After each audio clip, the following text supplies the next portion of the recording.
Hi everyone, my name is Albert Fuchet. I have the privilege to lead the Access to Energy Global Business at Schneider Electric. And with me today, Srihari Chity, in charge of Resource Mobilization and Partnerships at PRADAN, one of the most reputable NGOs in India. So please, Srihari, what are your main takeaways of this day around access to energy? But before that, tell us a bit about PRADAN and about your job, your mission. Thank you, Albert, for inviting me for this conversation. I am feeling privileged. Now about PRADAN. PRADAN is a leading civil society organization in India, and mostly it is invested in rural development.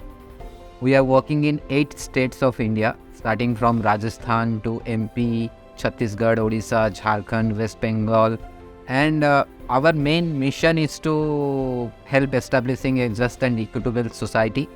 The vision is to enable the rural marginalized women to have a dignified life. And for doing this, last 4 to 5 years, we are also heavily invested into the renewable energy thing, because all the activities that we do, energy plays a major role in all of those. For example, let me just tell you about, say, agriculture. So in case of agriculture, you will appreciate that water is a major component. And all the area that we are working, irrigation is minuscule. For example, in these areas, the irrigation percentage is less than 10%, while in India, the national average is 47%. So one of our major thrusts is to help people get water for irrigation, and energy plays a major role in that. Earlier, we were promoting this fossil fuel run pumps, because most of these areas were not connected to main grids, so they were not accessing energy from the main grids. So we were promoting that, but as an organization, we have also decided to get into renewables, seeing the impact of climate change and all those things. With the partnership of Schneider Electric, we have developed that thematic area within Pradhan. We have promoted and installed more than 1,000 pumps in the states of Jharkhand, Orissa and Bihar. By the way, we had the opportunity a few weeks ago to visit one of these sites, which was built 3 years ago in Jharkhand, and the output is really impressive, and the key success factor is probably your capacity as Pradhan to understand the social engineering of these villages, and it's really impressive, and congratulations.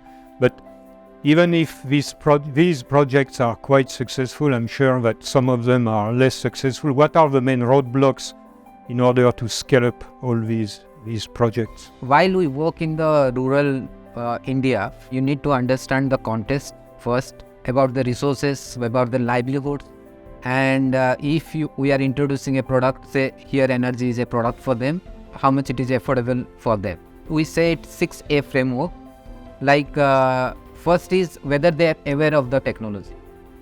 So in these areas, awareness level is very low. So first you have to expose them to this technology. That is one. Second is whether these technologies are accessible. There are lots of technologies that can power them, that can power their livelihood per se, but they are not aware of it. So that's why they are not accessing it. And though in the cities we see in lots of demonstrations and lots of workshops, there are lots of technology available, but really on the ground they are not available. So these rural people are not able to access that technology. The third one is like whether the technology, if it is there, whether it is affordable. Say for example, solar pumps. Now it is costing around 4 lakh rupees, Indian rupees. If they go for a fossil fuel run pump and a system, it costs them 2 lakh rupees. For them, it makes sense to go for that, because these people are not that much aware of the climate impact and changes. They are more worried about their sufficient income for a better life. So that is their first priority. So in that case, they are not able to afford it. So you have to have mechanisms for that. Come up with such technologies which are affordable, or come up with mechanisms through which they can afford that technology. Fourth one is assurance. In the sense, most of the time it has been also seen, these technologies have been installed by some NGO or the government department or some corporate, but after 2-3 months it got defunct and nobody taken care of those things. So of late people have started believing that these are like technologies which will not run for long. So the trust has not been built in. So that is the assurance point. The fifth point is access to the after sales service. That is another important point in this whole. So it's availability including after sales. Yes. Like once they acquire that technology, if some glitches happen and they don't get the after sales services on time, then also there are high chances they will disadopt. The last A of all these 6A is like absence of end-to-end support. Like only energy would not change the whole scenario, because if it is given in isolation, there are chances that they may not use it up to its potential, and after some time they may disadopt it. So it's the end-to-end customer experience, which is Yes. good. No, this is great, and as I was mentioning, Schneider Electric, we have a very ambitious program, which is to connect 50 million people by 2025. To date, we have already connected 40 million people and 100 million people by 2030. So partnerships with companies or institutions like Pradhan are really key.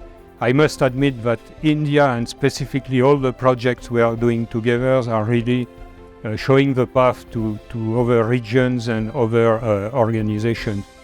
Now, just to conclude, if you would mention one or two projects that you are specifically proud of, which project would it be? We have done one project called Astha with Schneider Electric India Foundation. This is the Astha stands for Adoption of Solar Technologies for Holistic Advancement. The project was all about reaching out to 10,000 rural women, providing them the end-to-end services, including the access to clean energy. Their livelihood pattern shifts and they have extra income, they have better life as well. Full ecosystem, a holistic approach, farmer-producer organization, solar user groups, local rural entrepreneurs trained within the training centers network. This is all social engineering, and this is why it makes all this successful, creating ecosystems where before these actions you didn't have any possible business. So thank you, Srihari, it was really insightful. Thanks for joining us, and see you soon. Yeah, thank you so Thank much you. for having me Bye. today. Bye.